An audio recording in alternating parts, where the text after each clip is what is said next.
実力アップ日本語能力試験1級文法編。 Welcome to a new series of presentations on the kind of grammar you're likely to see on the JLPT Level 1 tests in the grammar section. Each part will cover 10 grammar points, but I will also sometimes bring up some bonus information or similar grammar that would have been covered on the previous levels. Let's begin with a quiz. 10 questions covering the points in this lesson to see how you do. If you miss some, then I hope after viewing the rest of the video it will become clear. 筆記試験の成績、ほにゃらら、面接をするかどうかが決まる。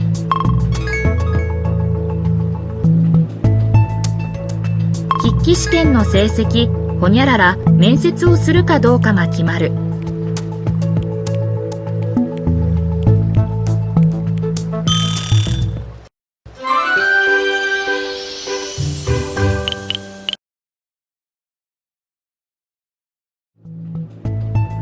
朝、目が覚めたら足と腰が痛くてほにゃららにも起きられない。昨日柔道の練習をしすぎたせいだろう。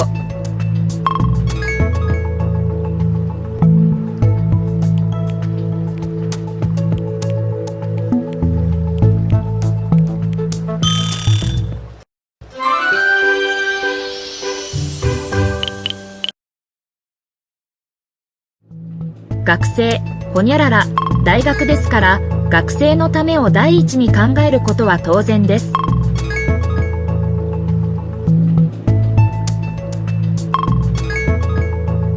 学生ほにゃらら、大学ですから学生のためを第一に考えることは当然です。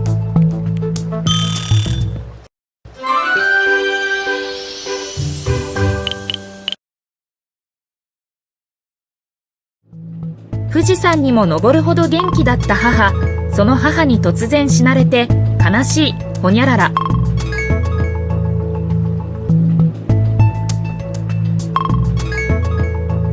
富士山にも登るほど元気だった母、その母に突然死なれて悲しい、ほにゃらら。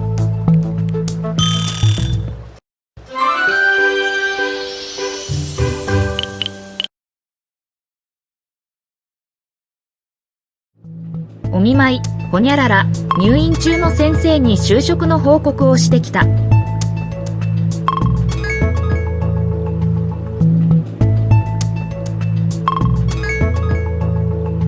お見舞い、ほにゃらら、入院中の先生に就職の報告をしてきた。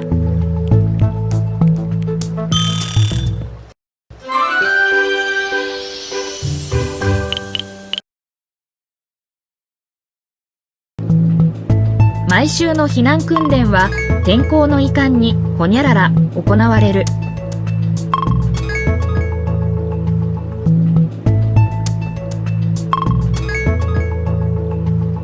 毎週の避難訓練は天候のいかんにほにゃらら行われる。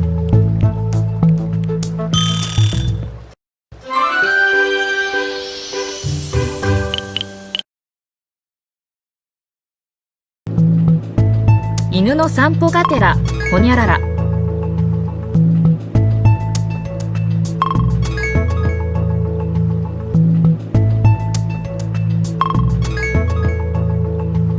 犬の散歩がてら、ほにゃらら。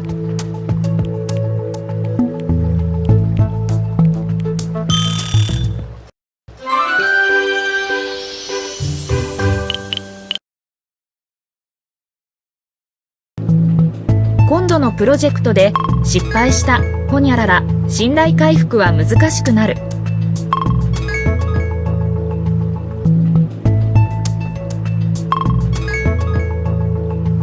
今度のプロジェクトで失敗した、ほにゃらら、信頼回復は難しくなる。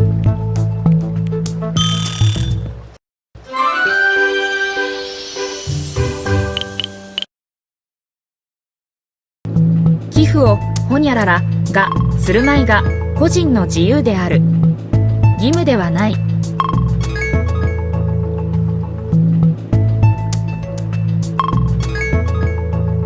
寄付をほにゃららがするまいが個人の自由である。義務ではない。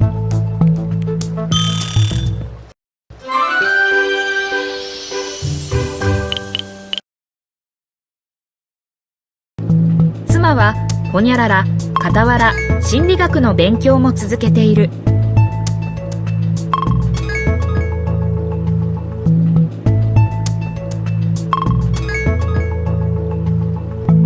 妻はほにゃらら、かたわら、心理学の勉強も続けている。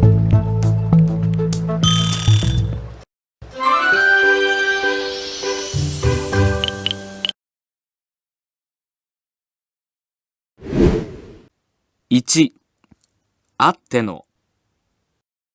The gerund あって existing or having sometimes appears directly after a noun through the dropping or omission of the particle ga. By itself, it's sometimes translated simply as with. In our first grammar point, we see it linked with a following noun with the connective no, meaning that thing is predicated on the existence of the first noun. The second noun could just be the generic koto, a thing referring to something implied or already stated, as seen here. そんなことを言ったのも、きっと何か理由があってのことに違いない。In the exam examples, it's common for the first noun to be some person or organization. Also, we can reword the translation as the person owes everything to another thing or could not exist without it. Incidentally, saying without brings to mind, of course, the word nashi, which is used much in the same way. インターネットなしの生活は考えられない。In this example, after seikatsu, we could just as well say something like 戻りたい人もいる, since it is somewhat neutral, unlike インターネットあっての生活, which is already making a judgment that our life would not be possible without it. So let's keep this in mind as we look at the following examples. 1、家族のおかげで今日まで頑張ることができました。家族あっての私だと感謝しています。In this example, we see that the person, watashi, is predicated on the existence of kazoku, kazoku atte no. 2、国民あっての国家である。政治家は国民の幸福を第一に考えるべきだ。Here, the nation is an organization which owes its existence to the citizens. 3、ファンの皆さんあっての僕なんですから。と、その歌詞は、ファンの握手攻めに快く応じていた。The speaker is saying he wouldn't be who or what he is without the existence of his fans. 4、大手の GM 自動車といえども、部品を作るのは下請け会社だ。下請けあっての GM 社である。This company wouldn't exist without the help of 下請け or its subcontractors. ポイント。 You've probably already learned previously these ways of getting across the same idea. The expression なくてはならない literally means if it were not for X, then it would not be or not become, which you've probably also used in expressions meaning must or must do something. パソコンは今やオフィスになくてはならないものとなっている。家族は私にとってなくてはならない存在です。The intensifier koso, meaning it's precisely or particularly for that reason, can also be used with iru for animate or aru or inanimate things to mean much the same thing. Optionally, you could use the provisional form, ireba koso or areba koso. 優秀な社員がいるからこそ会社が発展するんですよ。国民がいるからこそ国が存在するのです。2、いかんだ。いかんによっては。You may simply understand ikan as a more formal or bookish way of saying do, and though rarely used, they can be written with the same kanji. Ikan normally only appears in a few fixed expressions, such as the one here that often appears on the N1 exam. You should already be familiar with the base form ika, which is used in expressions such as ikani to mean donna funi, or ikanimo, especially used as an intensifier. The issue arises that only knowing this may lead to confusion in certain expressions because it often implies that how something turns out depends on or is contingent on another condition, even without the following ni yoru or yotte wa. After a noun, the connective no is optional and often dropped. 1、その応募者を採用するかどうかは人事部長の判断いかんだ。At the end of a sentence, you will follow ikan with a copula such as da or des. 2、人事部長の判断いかんで採用不採用が決まる。In the middle of a sentence, the copula will appear in the gerund form. 3、検査の結果いかんではすぐに入院ということになるかもしれない。For contrast, the particle wa may also be used. 4、テストの成績いかんによっては進級できない学生も出る。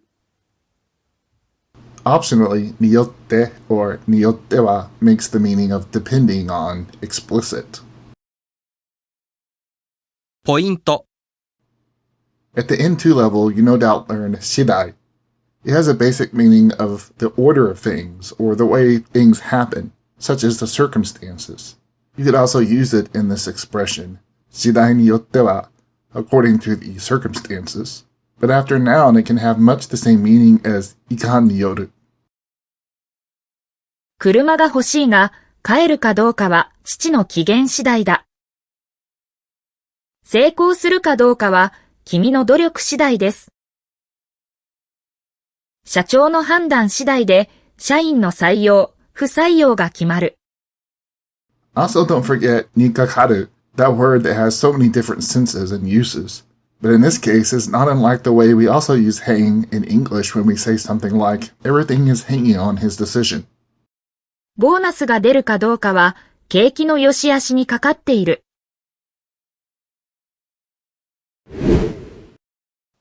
3、いかんによらず、いかんにかかわらず。You will also see the negative form of the previous expression used on the exam, but in this case, it must be made negative with the addition of another word to mean that it does not depend on.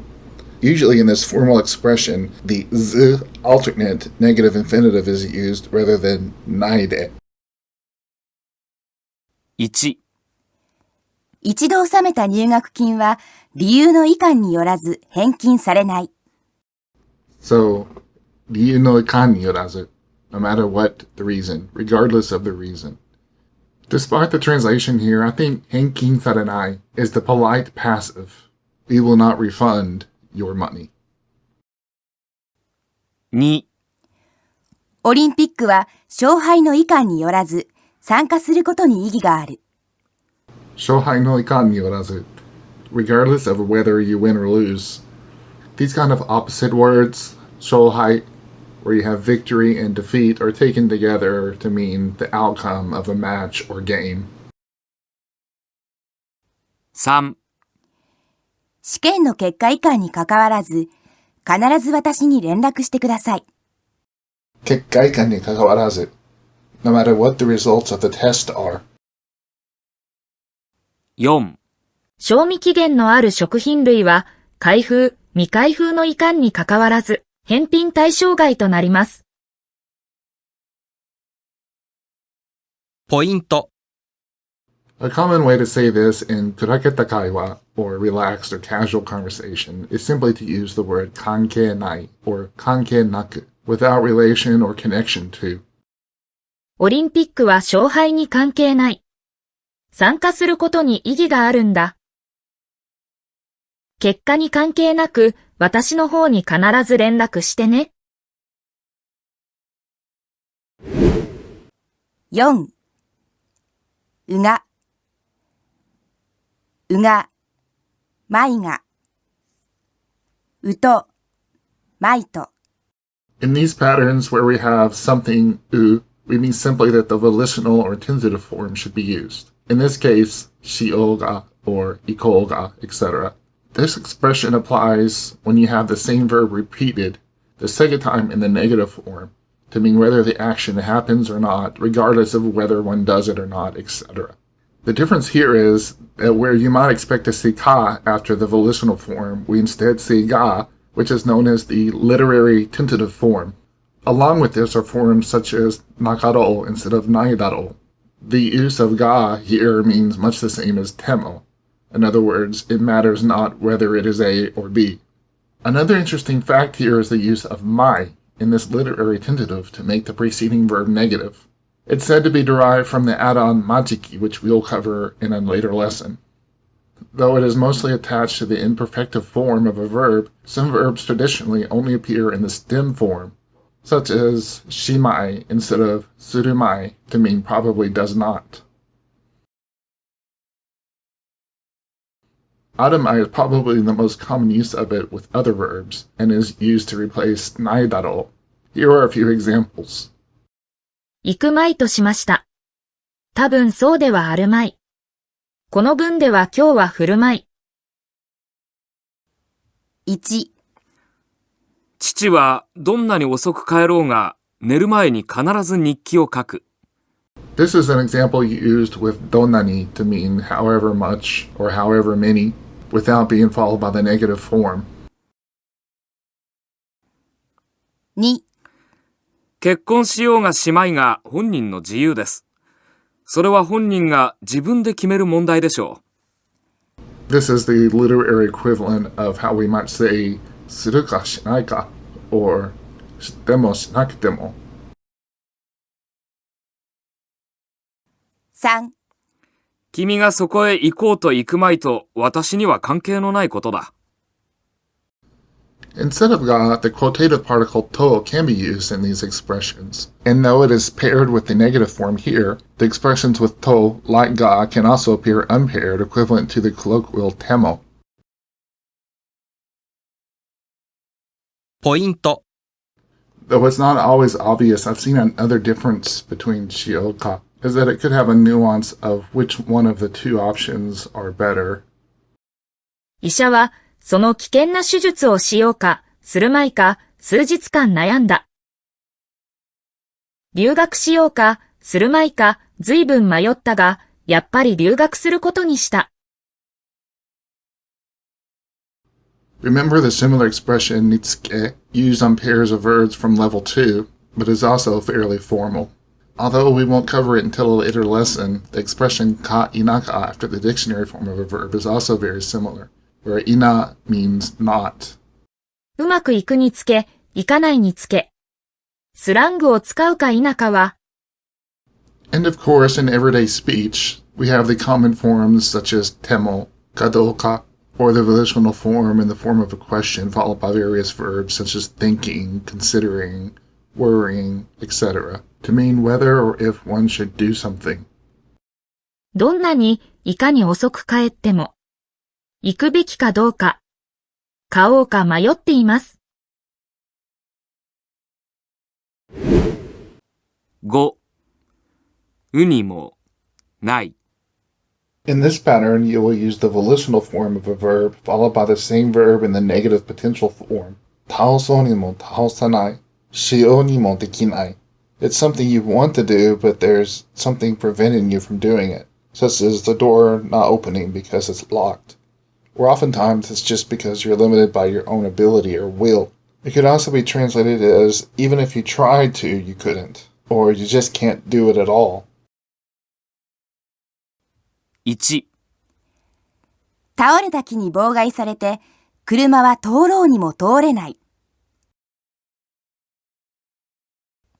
2、川の流れが速く、流されていく人を助けようにも助けられなかった。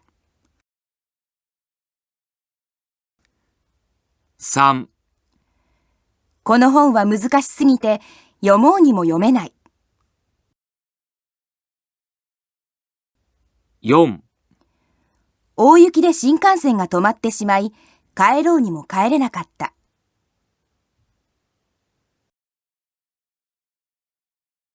ポイント、 You may also compare this to the very similar expression using to shinai after the volitional form.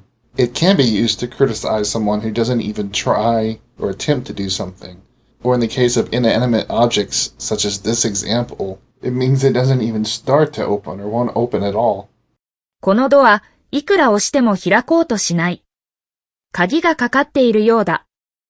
The phrase mononara after the volitional form is often followed by a hypothetical negative outcome which explains why you don't do that thing, or what might happen as a result if you were to do that action. 私はアルコールに弱くて、ビール一杯でも飲もうのなら、顔が真っ赤になってしまう。部長はうるさい人だ。うっかりミスでもしようものなら、すぐに怒鳴られる。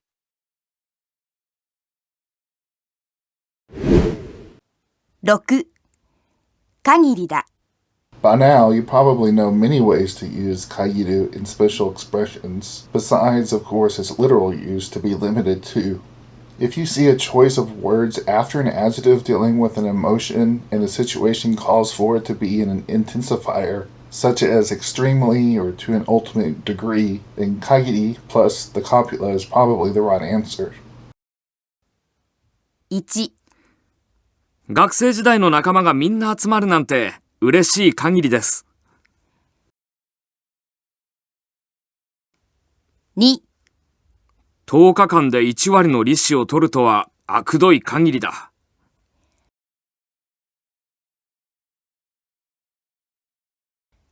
3. 豪華船で世界一周旅行をするんですって。羨ましい限りですね。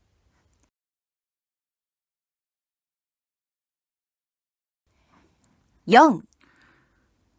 彼は会の金をこっそり使い込んでしまったそうだ。会長がそんなことをするなんて情けない限りだ。5. 行ったことのない国へ一人で行かなければならない。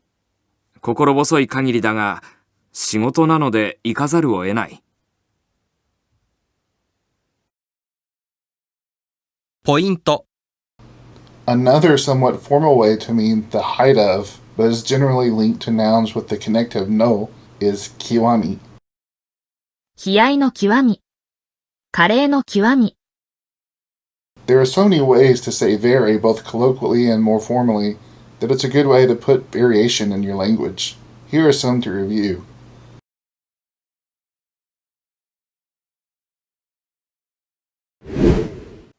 7が最後。After the perfective form of a verb, assuming there is an omitted or dropped nominal no, ga saigo means that once the action has occurred, then you will generally see some point of no return, or a negative consequence. If the exam gives you various options, look for cases that fit these conditions. 1. 自然は一度破壊されたが最後、元の状態に戻すことはできない。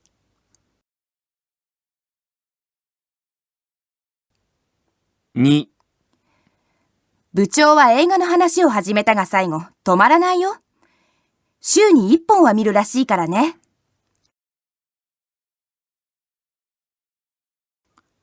3.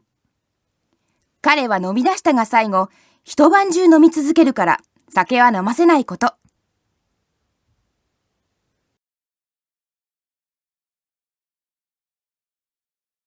4. インクで手を汚したが最後、いくら洗ったって抜けはしないよ。ポイント。Using the provisional form, there is a more plain way of getting across a similar meaning, but with chotto demo, you mean it doesn't take much, only just a little bit, which then causes a negative outcome. 私はちょっとでも食べすぎれば、すぐに体重が増える。太りやすい体質なんだ。ちょっとでも軌道をそれれば、ロケットは宇宙の方に飛び去ってしまう。最近のパートタイマーって、辛抱を知らないみたいですね。だって、店長がちょっと文句でも言えば、すぐに辞めちゃうんですから。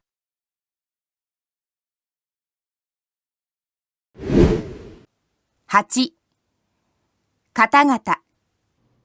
With several ways of saying two actions happen at the same time, it can be tricky to get the right answer on these questions. Those that use katagata are generally more formal situations that involve providing an announcement, apologies, or congratulations, but not always. It will appear on the test mainly in the quasi-restrictive form after noun phrases rather than on the verbal stem, like mikatagata, while watching, but this is also possible. Also, unlike other phrases, you may start a sentence with katagata, assuming a previous activity was already stated, meaning and incidentally. 1、先日は大変失礼いたしました。今日はお詫び方々ご相談に伺いました。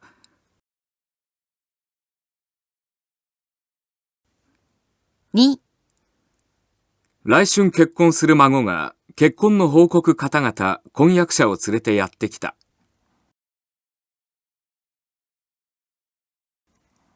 3、この度は大変お世話になりました。来週にでもお礼方々ご報告に参ります。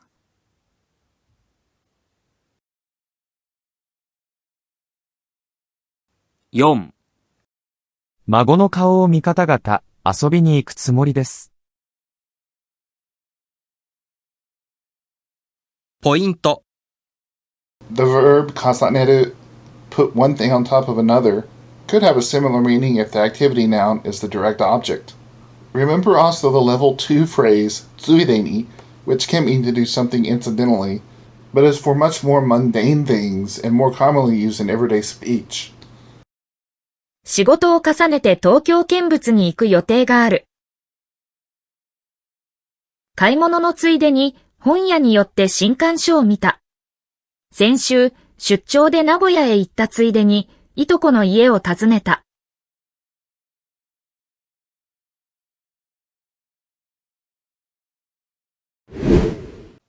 9、かたわら。In contrast to katagata, katawara is normally used for actions that take a long time to finish.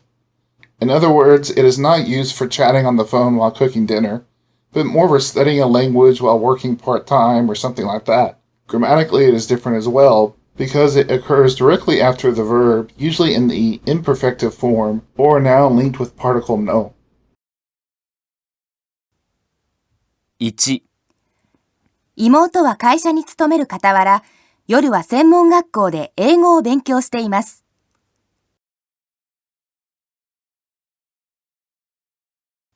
2、アンさんは大学院で日本文学を研究する傍ら、地域のボランティア活動もやっている。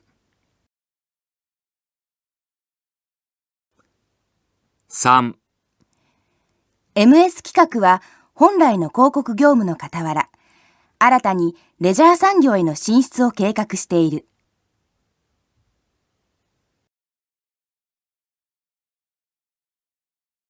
ポイント。二足のわらじを履くということわざは、一人で2種類の職業を持っているという意味です。例、私の姉は日本人に英語を教える傍ら、外国人に日本語を教える仕事をしている。二足のわらじを履いているわけだ。彼はオーケストラの指揮者であり、また小説家でもある。二足のわらじを履く生活はさぞ忙しいだろう。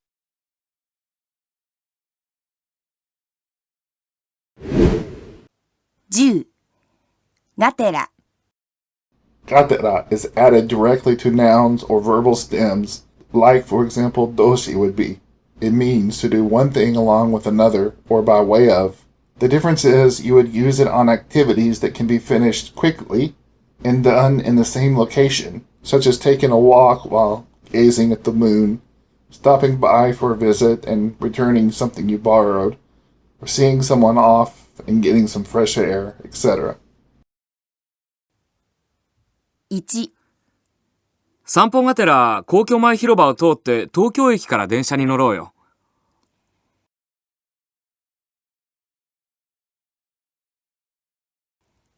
2、花見がてら上野へ買い物に行ったが、あまりの人出に驚いて桜もゆっくり見ずに帰ってきた。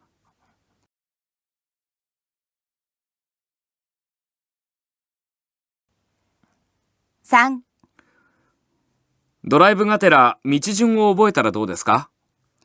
じゃあ、助手席に乗せてください。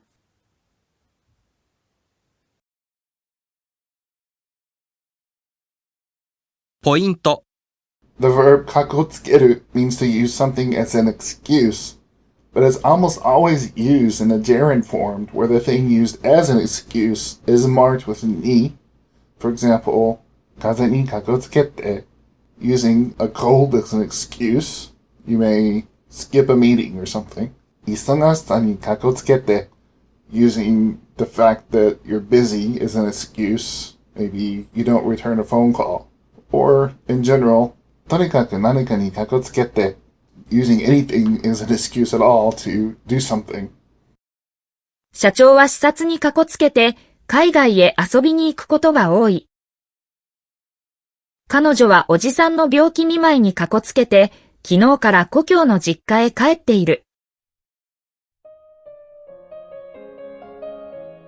This is the end of part 1 of the JLPT Level 1 grammar discussion. Thank you for watching and learning together with me until the end. There will be many more to come, so stay tuned.